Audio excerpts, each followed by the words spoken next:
digital, y actualmente es el presidente de la Asociación FinTech, donde somos consejeros ahí los dos, y nos ha tocado vivir todo este rollo de primero sacar la ley y ahora negociar la regulación secundaria, y justo estamos en el tema de ver qué onda con datos abiertos y las APIs y los tiras y aflojas de la VM y los demás actores, ¿verdad?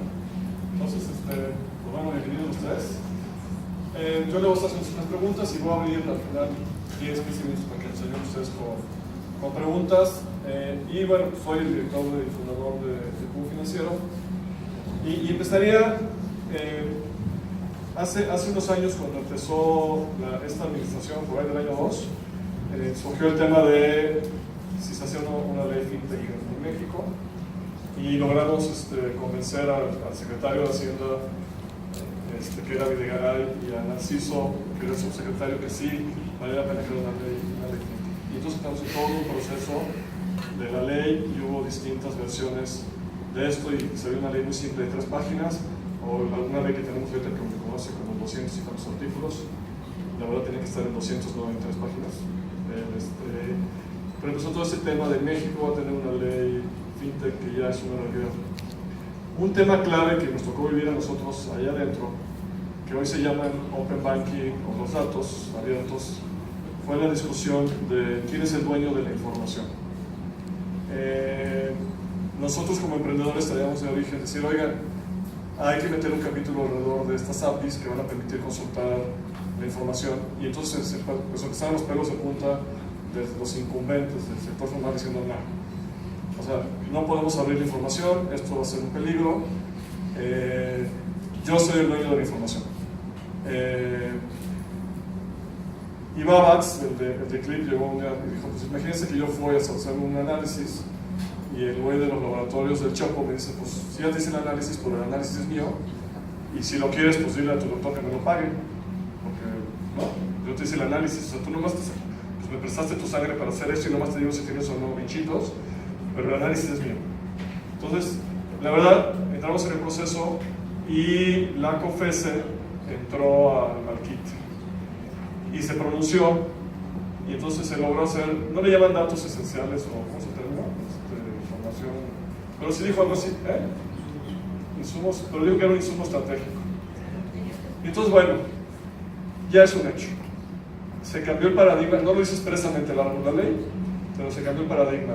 La data es propiedad del cliente, del ciudadano, no es propiedad del banco. Y entonces la persona tiene derecho a que sus datos se puedan utilizar en alguna otra actividad. 3 niveles de APIs, no logramos el 4º nivel. Hay un primero que es muy sencillo, donde tú tienes que dar las características de tus productos.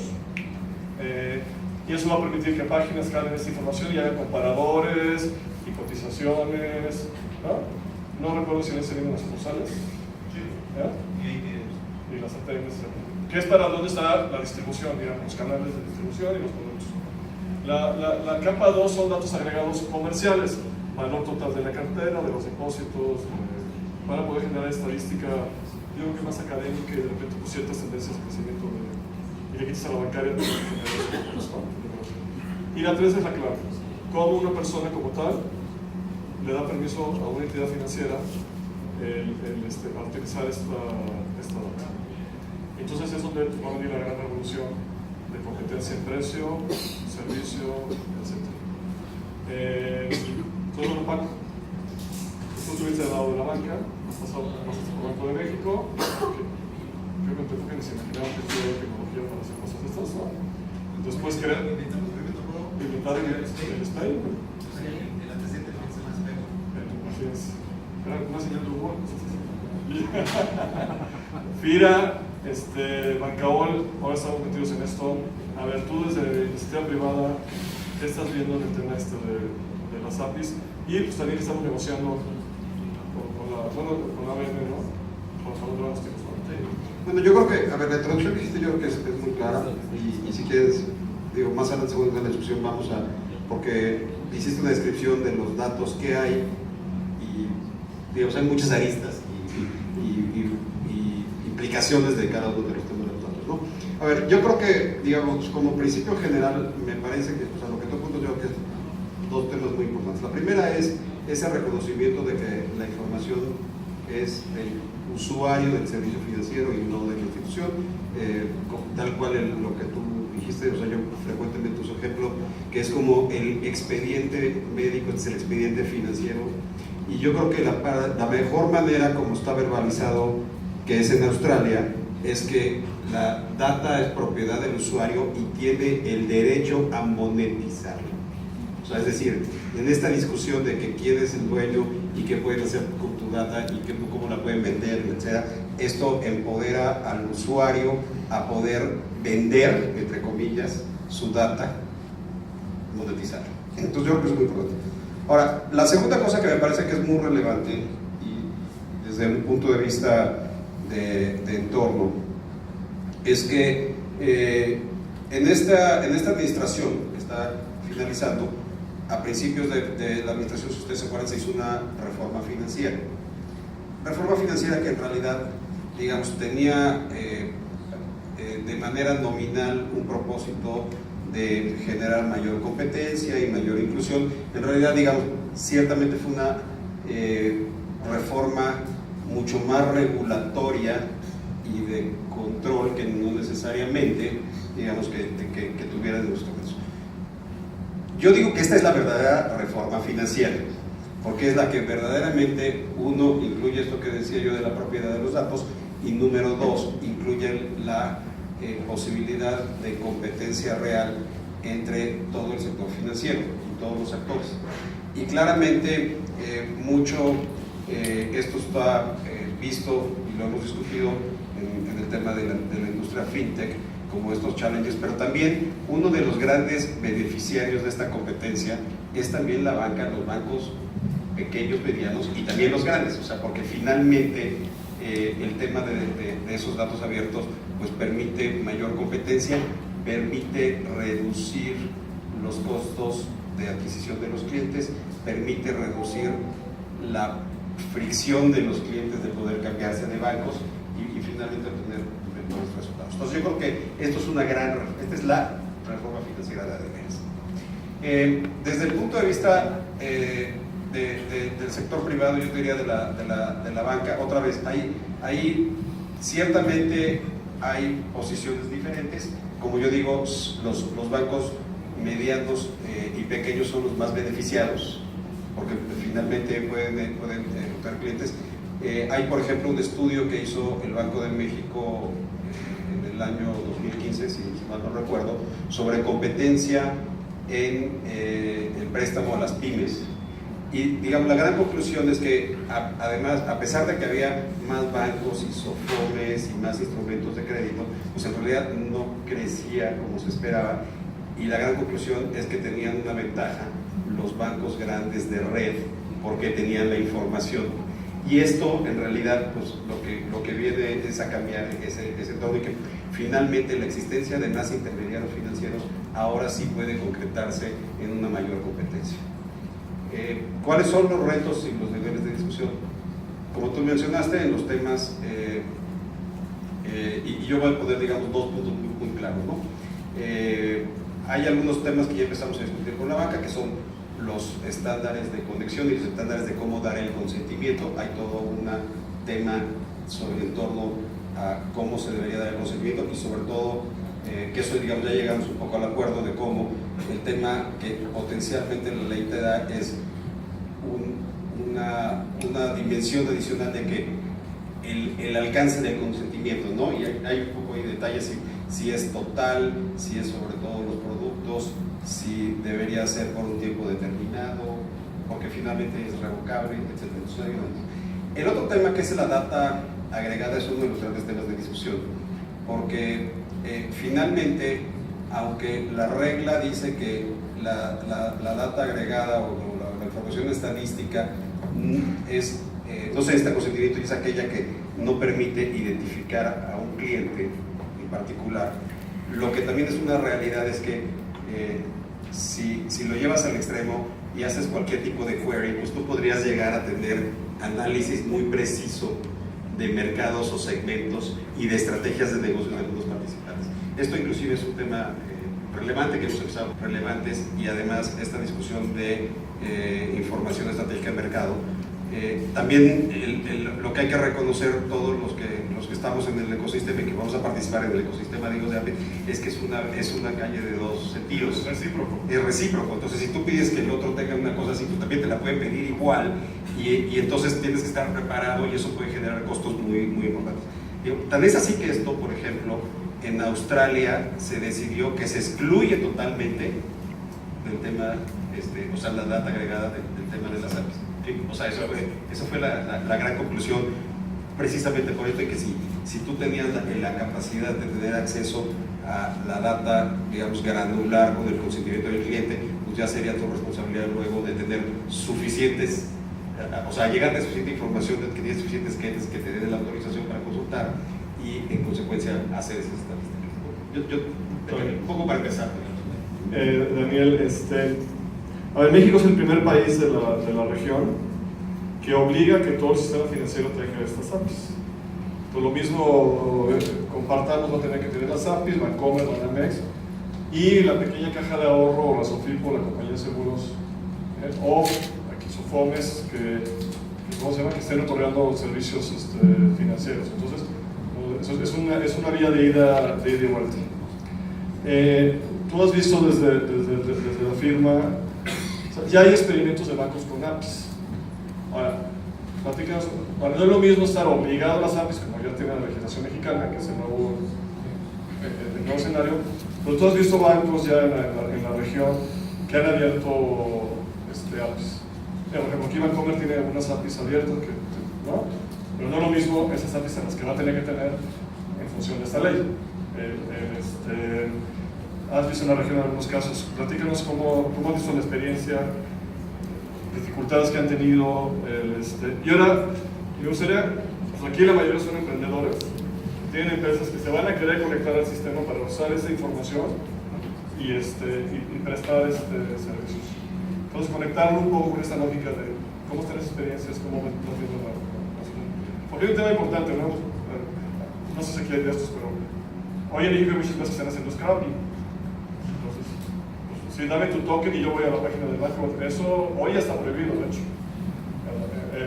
Dame el estado de cuenta y lo escaneo y le hago ya está prohibido. O sea, antes no era una cosa. Hoy tiene un artículo específico que te dice, haga esto, bla, bla, bla, toda la autorización. Cambia el modelo de generar data. ¿Sabes? Porque es un poco la experiencia. Sí. Buenos días y gracias.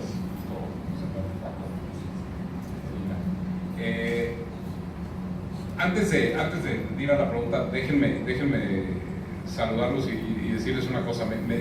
Me llama mucho la atención, la verdad me alegra mucho ver un grupo tan grande de gente reunido acá, porque realmente son ustedes los que van a protagonizar una buena parte de la revolución financiera en México. Les voy a dar un dato muy específico. No me voy a ir a comparar a Estados Unidos ni con Europa o con el Reino Unido. Me voy a ir con Brasil, que es nuestro país competidor, digamos, en la región. Si bien Brasil tiene 2 veces el tamaño de población que tiene México, el sistema financiero, prácticamente las dimensiones relevantes, es 5 veces más grande que el mexicano. ¿Okay? Entonces, vamos a pensar que llevando a su justa dimensión el mexicano debería poder crecer 150%, ¿no? Y mucho de ese 150% va a ser abarcado por las cosas que ustedes van a estar haciendo. Y déjenme hacer un disclaimer rápidamente.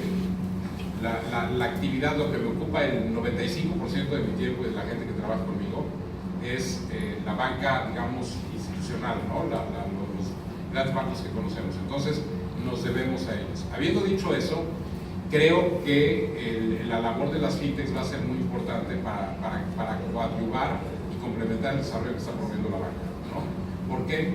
Porque si ustedes entienden las estrategias de las grandes organizaciones, pues son estrategias que ya una vez que llegan a un nivel de madurez, son estrategias de foco. No pueden estar apuntando a todos lados porque tienen recursos limitados, como también los tienen ustedes, tienen tiempo limitado y tienen planes muy concretos, ¿no? Entonces, cuando tú haces la conjunción de esas estrategias y de los planes y de los focos que ellos tienen que tener hacia el mercado, siempre van a haber segmentos, van a haber oportunidades de mercado que van a ser excluidas porque no son interesantes, no porque no son interesantes simplemente, o porque para la estrategia de ellos no lo son, o para la capacidad o por el impacto marginal que van a dar en sus resultados no lo son. Entonces, ¿dónde entran ustedes y dónde están entrando ustedes? Es en cubrir esos gaps de mercado. Y eso es lo amarro a mi comentario inicial del tema de la comparativa México-Brasil, porque creo que mucho del cierre del gap va a venir en atacar esos segmentos de mercado y esas oportunidades que hoy en día muy probablemente no están en el interés de muchos de los bancos institucionales de poder cubrir. Y eso me regresa ya a la pregunta de Vicente. Pensando un poquito en eso, ¿qué es lo que estamos viendo y cómo la banca abierta, y comparado con los ejemplos que estamos viendo en otros lados del mundo, la vemos? Primero que nada, en América Latina es incipiente, ¿no? Realmente puedo hablar con los dedos de una mano y nuevamente descremando los tiers de la banca en los países más grandes de la región. Si me agarro los 5 bancos de cada país, de los 5 países más grandes, podría contar con los dedos de la mano los esfuerzos formales, reales, de hacer un esfuerzo de Open Banking, ¿no? Evidentemente en México se va a acelerar por el tema de la regulación, pero creo que todavía no le cae el 20 al sector de la oportunidad, no de la amenaza, sino de la oportunidad que hay de poder abrir sus puertas a los esquemas de Open Banking. También creo que están empezando a ponderar que si no lo abren hay una amenaza real. Y déjenme les voy a decir, por ejemplo, que estamos viendo modelos de negocio ya, y por eso hablo que la banca en América Latina es incipiente en ese sentido, y me voy a enfocar en un ejemplo en Europa. Yo podría dividir lo que es la parte de banca abierta, ¿no? Open Banking, en 3 grandes modelos, ¿no? El modelo en donde me adapto a la regulación y no hago absolutamente nada, ¿no? Entonces lo único que hago es cumplo con la regulación, abro mis llavecitas para que puedan entrar, consultar información y procesarla. El segundo es lo que le llamamos el modelo de Value Aggregators, ¿no? Agregadores de valor, que es donde empiezas tú como institución financiera, más allá de que estás cumpliendo con la regulación, dices, oye, ya que tengo esta regulación, ya que lo tengo que hacer, ¿cómo empiezo a monetizar parte de lo que los que van a venir a tomar mi información lo van a hacer? Entonces me les adelanto un poco. Y luego está la parte de Value Creators, ¿no? Donde tomas eso y además tomas todas las montañas de datos que tienes o lagunas de datos que tienes y empiezas a generar negocio donde no lo había. Un poquito entrar a mercados y a desarrollar mercados que hoy en día no existen. La diferencia entre los 3 modelos de negocio, para dar una idea, cuando tú te quedas en el modelo de no hacer nada, déjenme hacer una digresión rápida y darles un paralelo pequeño. Ustedes hoy llegan a su casa, van a abrir la llave del agua y va a salir el agua, ¿no? No están pensando quién les está surtiendo el agua, no están pensando si hay alguien que está creando la interfase entre su edificio y la central de aguas de su municipio, de su delegación, y probablemente con la presa y la central purificadora. No están pensando en eso. ¿Por qué? Porque ya es algo que ya aprendimos a entender que es un given. Abres la llave, cae el agua. Le picas el switch, se habilita la luz. No están pensando en todo lo que hay detrás. ¿Y eso qué significa? Y lo mismo con el gas, ¿no? A lo mejor viene el tanque de gas, o a lo mejor te lo surten por tubos subterráneos, ¿no? Pero el punto es que cuando tú haces un uso de esos servicios, no estás pensando en la naturaleza, en la infraestructura que está detrás para dártelo, ¿ok? ¿Y por qué es relevante este ejemplo? Porque estos son lo que le llaman en inglés las utilities, ¿no? Gas, agua, electricidad, etc.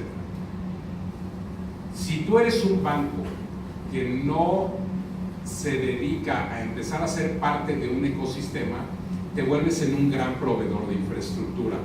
Y cuando eres un gran proveedor de infraestructura, entran otros a intermediar la relación entre el servicio que requiere el cliente, le hace abrir el agua y tener el agua en mi vaso, con el hecho de proveer el agua. Si tú eres un banco y tienes montañas de datos y lo único que estás haciendo es responder a la regulación y mandando los datos a través de 1, 2 o 3 o 4 instancias en la cadena de valor para que al final me lleguen a mí como cliente procesados de alguna manera, porque algunos de ustedes en sus empresas lograron transformarlos y convertirlos en valor agregado, el banco efectivamente se convirtió en un utility, ¿no? El mejor ejemplo de los utilities, ¿cuál es?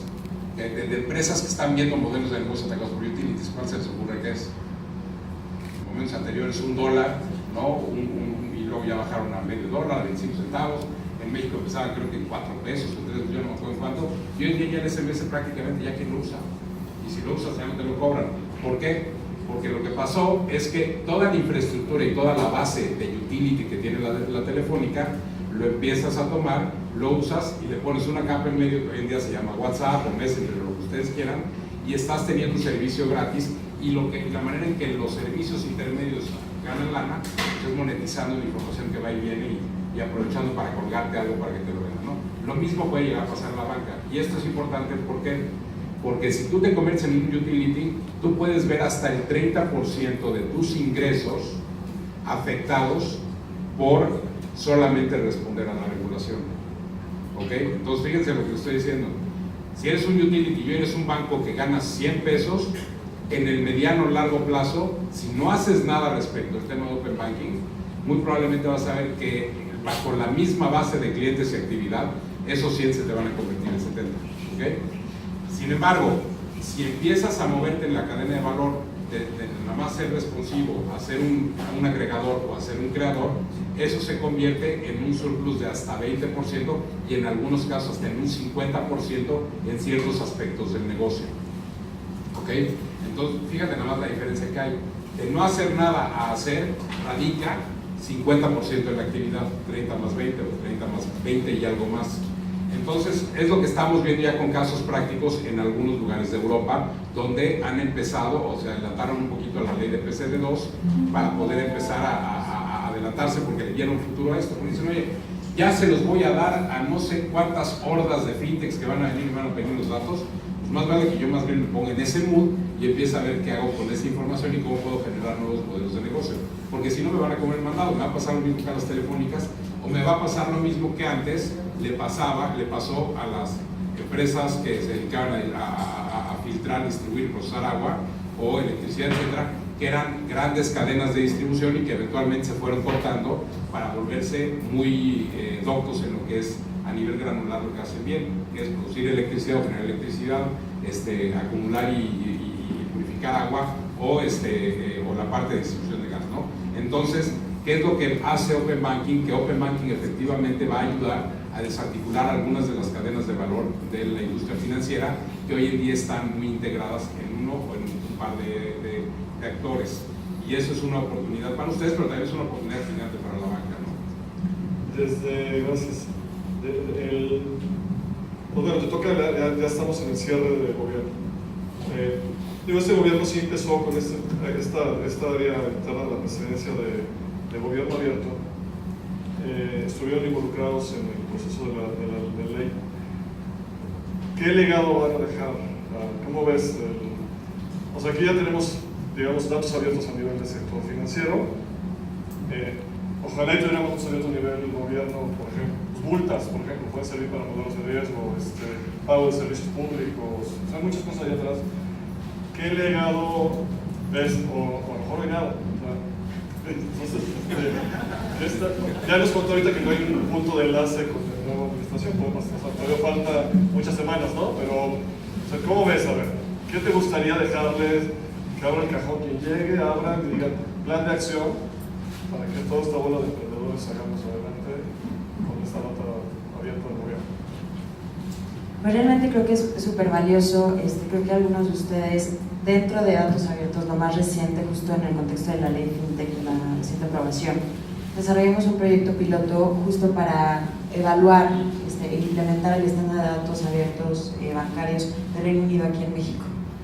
Entonces, un esfuerzo primero de acercarnos con los bancos a través de la Comisión Nacional Bancaria de Valores, platicarles de qué iba, que al final de cuentas, adicionalmente que estuviera en la ley y que tuvieran, o sea, se van a tener que acoplar a la ley, pues tenían una ventaja comparativa por participar en este proyecto piloto, porque era justo, al final de cuentas, el Open Banking pues es una guía, documento, que justo sirve de base para estandarizar y hacer todas las APIs interoperables. O sea, porque de nada sirve que los bancos tengan cierto tipo de lenguaje de programación, o sea, Bancomer y otro Banregio y otro Citibanamex. Entonces, crear como un estándar de base para partir de ahí. Entonces, la actual administración, por primera vez, o sea, en un programa de gobierno moderno y cercano, tiene el tema de datos abiertos. Entonces, a partir de este sexenio y sobre todo 2015, que ya se genera la política de datos abiertos, actualmente ahorita en el portal de datos.gov.mx ustedes pueden accesar a datos de más de 257 instituciones a nivel federal, estatal y municipal, y más de 36,000 bases de datos. Actualmente, bueno, con este proyecto piloto, como resultado, tuvimos 12 APIs, solo eran de datos abiertos. Eso es importante porque en el tema de transaccionales pues era como más complicado, no era nuestro core, que es datos abiertos.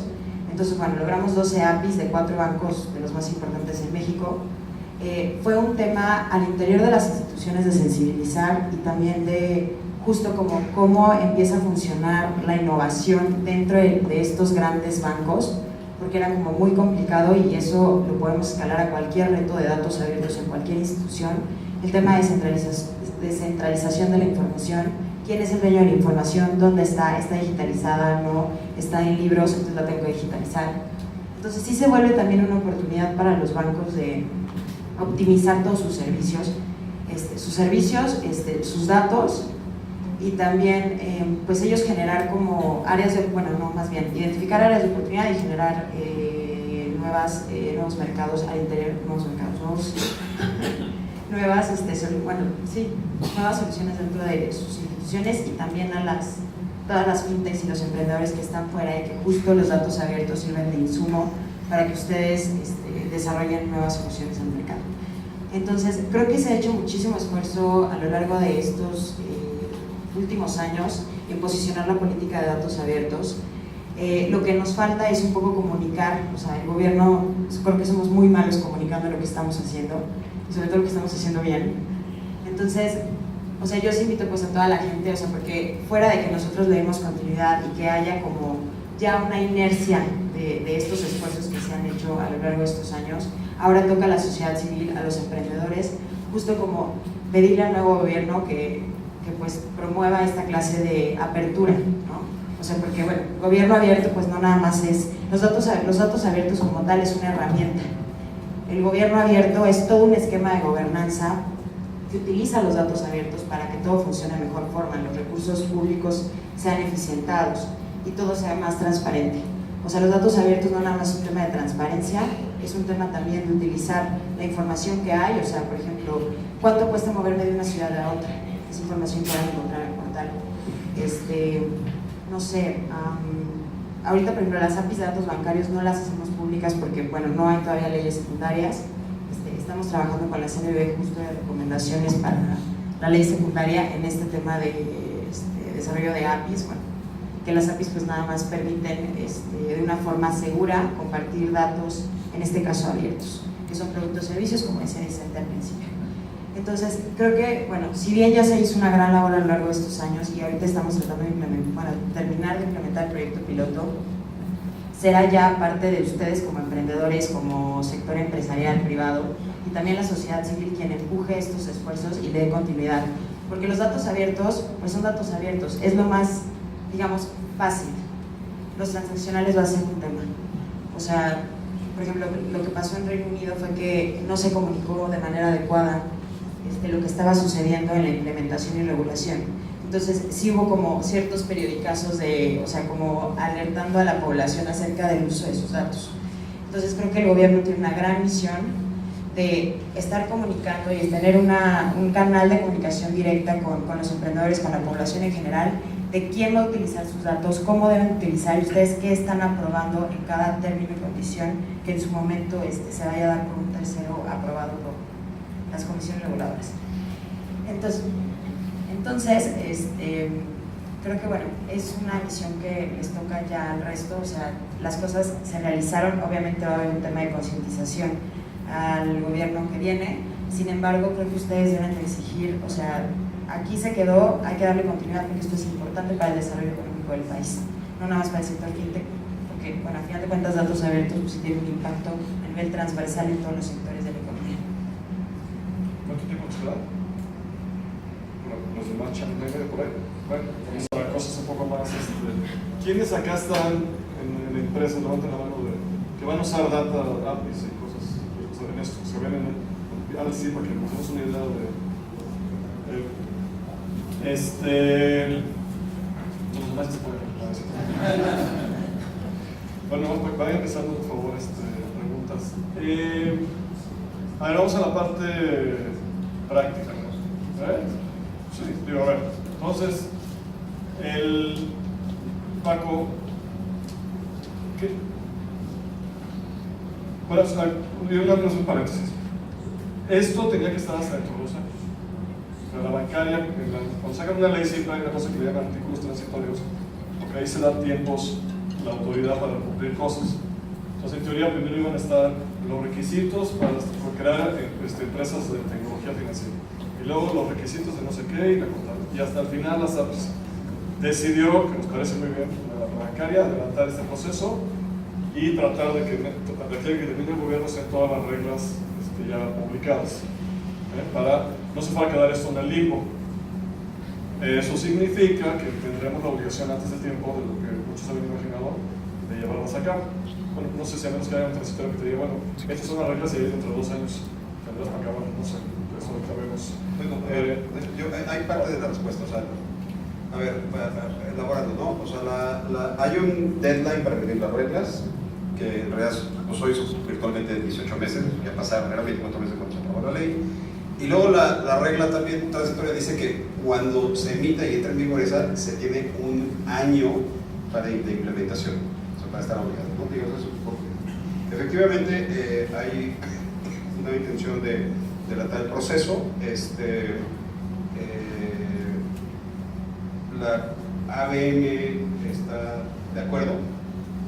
Está de acuerdo en que en el proceso hay un poco el tema de si el año es suficiente o no. O sea, un poco hay bancos que sí van a poder cumplir, hay otros que digamos, dicen que no van a poder cumplir, pero está ese tema del proceso, ¿no?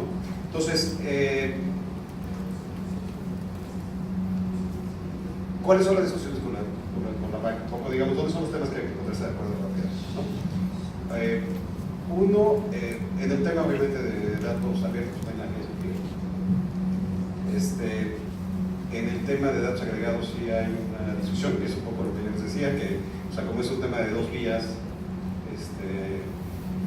hay que identificar y limitar cuáles son los datasets agregados que se van a meter ahí para que sea una cosa que sea manejable para todo el mundo. En el tema de datos personales o transaccionales, en realidad no hay una gran discusión sobre el tema porque pues, es obligatorio. Una cosa que ya empezamos a ver es el tema de los estándares de cómo se da el consentimiento, y ya digamos, llegamos a un acuerdo cómo se puede dar el consentimiento. Vía OAuth, un poco, o sea, utilizando el protocolo OAuth, y que vayas a autorizarte con tus credenciales en el banco o en el prestador de servicios que sea el custodio original de la información, en línea con lo que está en Inglaterra. O sea, y que finalmente es una cosa que es fácil e interoperable y que además sí cumple con los requisitos de la ley de que pueda ser también revocable el consentimiento. O sea, un poco la diferencia, por ejemplo, con el web scraping, es que tú le das las credenciales a alguien para que se meta, que dice que eres tú, pero además la única manera de revocar ese consentimiento es que cambian las cerraduras, para que cambien las llaves, o sea, lo cual genera una fricción terrible. O sea, no se cumple con todos los requisitos de privacidad, ¿no? Entonces, eso ya se cumple. Evidentemente, todavía falta la discusión más técnica de los endpoints y cómo se conectan. La verdad es que mi visión es que esa parte va a ser relativamente fácil ponerse de acuerdo. Ahora, ¿crees que las reglas de conexión, o sea, la tecnología atrás de eso, no sé si van a meter firewalls o algún tipo, o sea, hagan que algunas empresas no puedan cumplir? A ver, yo creo que ahí te va. Bueno, entonces, imagínate que nos ponemos todo el mundo de acuerdo en que cómo se tiene que conectar, porque la verdad es que yo creo que todo el mundo tiene interés de que sea, y además hay gente que ya, bancos que ya están pensando pues, que esto sí es una buena idea, ¿no? Porque además, como es de 2 vías, si ven que alguna empresa fintech que la está haciendo muy bien con un producto buenísimo, pues te metes y sacas los datos y replicas eso, digamos, si tienes la capacidad en el banco de moverte muy rápido y entonces le haces disruption a tu propio disruptor. O sea, ese juego va a pasar también, en algunos casos, ¿no? Entonces yo creo que eso va a... Ahora, ¿dónde están los temas? Y que yo creo que hay que estar conscientes. O sea, la primera es, y que son temas de discusión, la primera es la preocupación de ciberseguridad.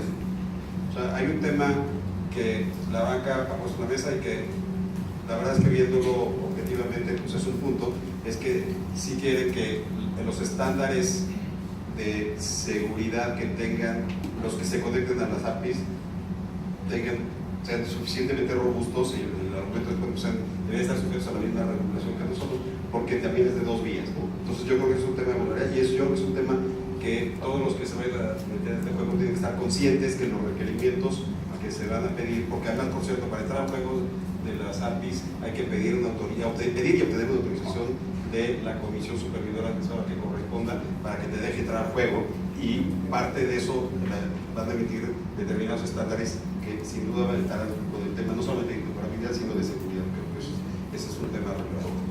Yo creo que el otro tema relevante que también va a ser es la custodia de los datos. O sea, hay el que generó, el que es el dueño, el que agregó los datos, el que consiguió los datos primero es el custodio original, porque tú se los diste y luego tú le vas a dar, ¿verdad?, para que se lo dé a alguien más. Sí hay una discusión de que, bueno, tiene que haber también ciertos estándares desde el punto de vista de protección de datos que seguramente estarán ligados al tema de seguridad.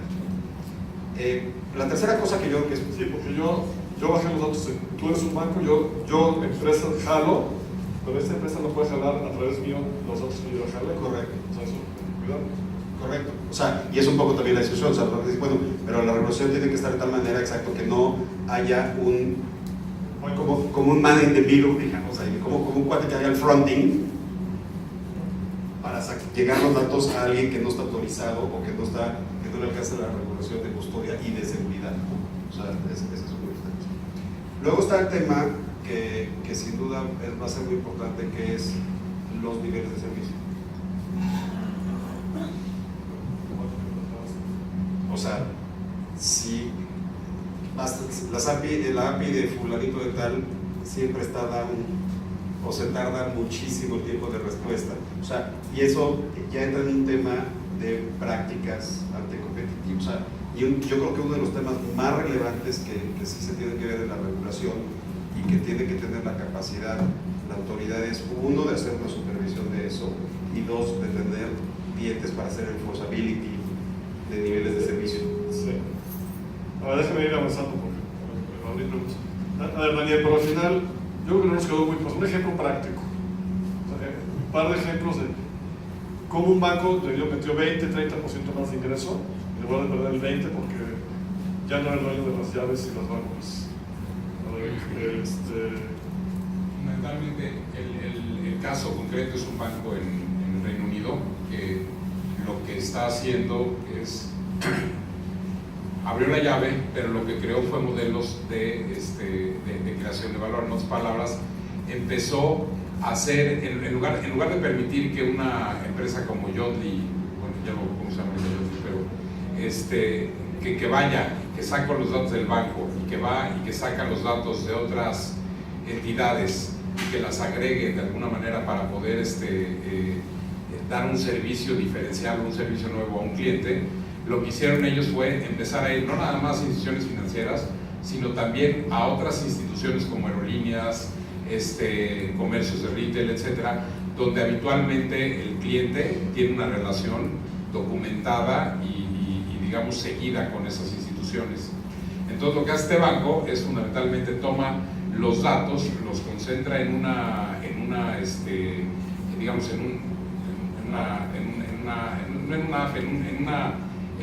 instancia específica para poder de ahí derivar datos de uso transversales de todos sus clientes o de hábitos específicos de un cliente en particular.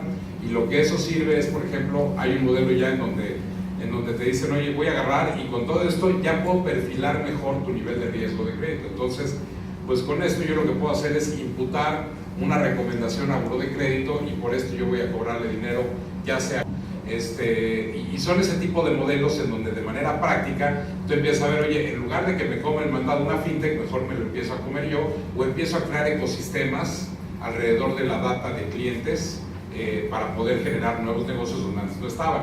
Por ejemplo, ¿quién pensaba que alguien iba, y quién está haciendo ese tema? Por ejemplo, Credit Karma no es un banco.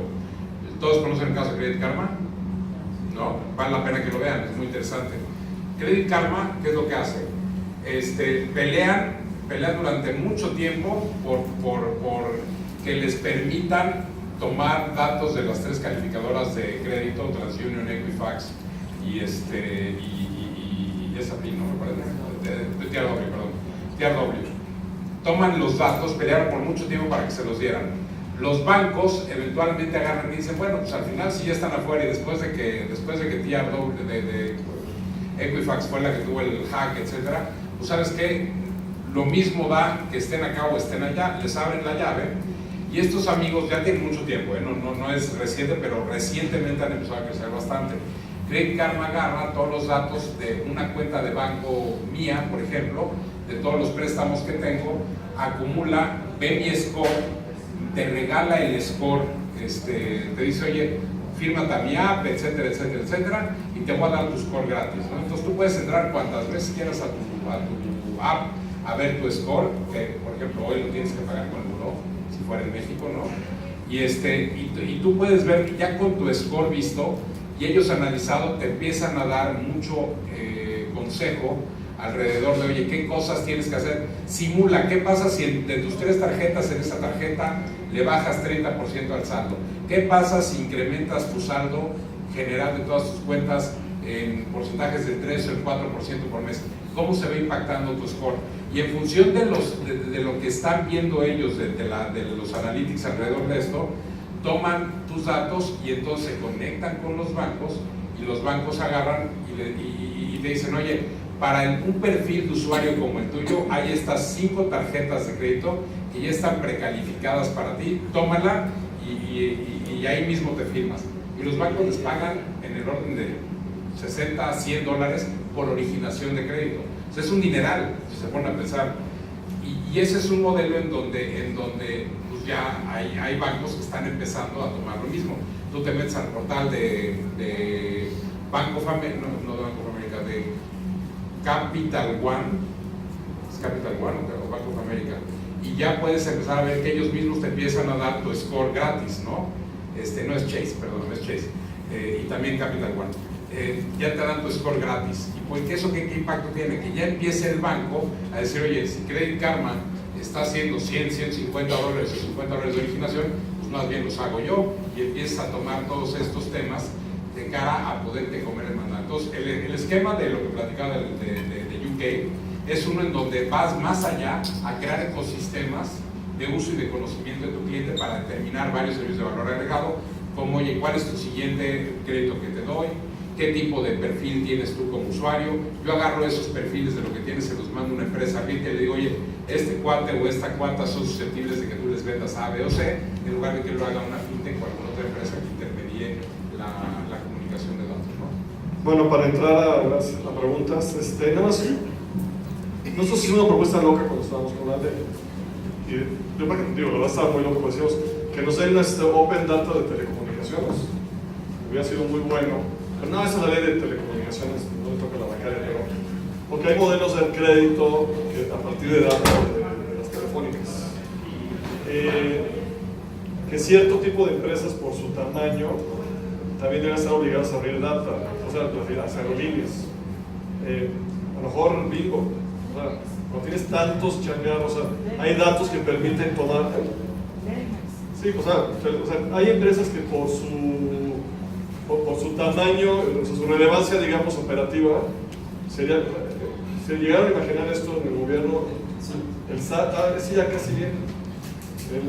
O sea, se llegaron a imaginar eso, o podrías dejar una cartita que sigue diciendo, oigan, si hacen esto y esto da una revolución en el ecosistema mexicano. Pues mira, se hicieron, o sea, cuando se generó la política de datos abiertos, se hicieron talleres y rondas de conversación con distintos sectores, sociedad civil, para justo ver qué datos se podían utilizar y eran prioritarios para distintos sectores. Digo, fue un ejercicio más como de, en un inicio pues primero hay que concientizar a las dependencias de que tienen que aperturar sus datos, en ciertos, porque aparte también era los datos abiertos, pues nada más es un dato abierto así tal cual, o sea, tiene que tener un cierto nivel técnico, o sea, estructurado, que sea leído por sistemas, que pueda ser compartido, reutilizado o sea, como de libre uso, vamos, por cualquier persona, sin tener que pagar por ese dato. Entonces, nosotros nos enfrentamos con mucha renuencia por parte de las dependencias a abrir datos. Entonces, bueno, ahorita ya están concientizados. Por ejemplo, tenemos una iniciativa que se llama Labora. Labora fue el primer acercamiento con ya sectores. El primer componente de Labora fue talleres para agarrar emprendedores multisectoriales y platicarles qué eran los datos abiertos y cuál era la oportunidad tan enorme que tenían de utilizarlos para robustecer sus propuestas de valor en el negocio. En el caso de FinTech, o sea, por primera vez se aterrizó en una estrategia de un sector en especial, que fue el sector bancario, porque nosotros no quisimos, como ya sé que la ley como que aplica para todas las instituciones financieras, el proyecto piloto solo fue para bancos comerciales. Entonces, creo que hemos hecho ejercicios de historia con datos, o sea, para mapear justo qué está utilizando la gente, y la verdad los ejercicios no han funcionado. O sea, por más que tratamos de incentivar a que la gente participe de qué forma has utilizado las bases de datos de datos.gov.mx, hace un ejercicio de empiezan a hacer comentarios del gobierno negativos, entonces como no me estás respondiendo nada. Supongo que se tiene que fortalecer el tema de consulta, el tema de educación acerca de los datos abiertos, cuál es el potencial de estos para cualquier modelo de negocio, para alguien que quiere innovar, tiene que utilizar datos abiertos. El propio gobierno para hacer políticas públicas tiene que usar datos abiertos. Entonces, creo que sí deberían de seguir estas rondas, no nada más de educación, pero también de priorización y qué datos se necesitan dependiendo de las necesidades de los sectores, porque todas son distintas, no es el mismo, a pesar de que es sector bancario, pues supongo que alguien que quiere ver cuestiones climatológicas en ciertos municipios del país para ver como el riesgo de su cartera de inversión, pues es diferente a los datos que ustedes van a utilizar. Entonces creo que la chamba que viene con el nuevo gobierno es que abra todos las nuevas leyes que vaya a implementar para datos abiertos, o los nuevos esquemas o declaratorias, etcétera, abrir la conversación a la sociedad civil y a los emprendedores y a cualquier sector para ver cuáles están siendo sus necesidades y hacer como estos cruces para, en lugar de tener 37,000 bases de datos con las que contamos ahorita en datos.gov, estoy segura que a lo mejor solo se utilizan, no sé, 60%, ¿no? O sea, no se está realmente teniendo un impacto en el uso de estos datos. Entonces, ¿cuáles son entonces los que realmente son relevantes? Creo que ese ejercicio le queda a la siguiente administración. A ver, jovenazos.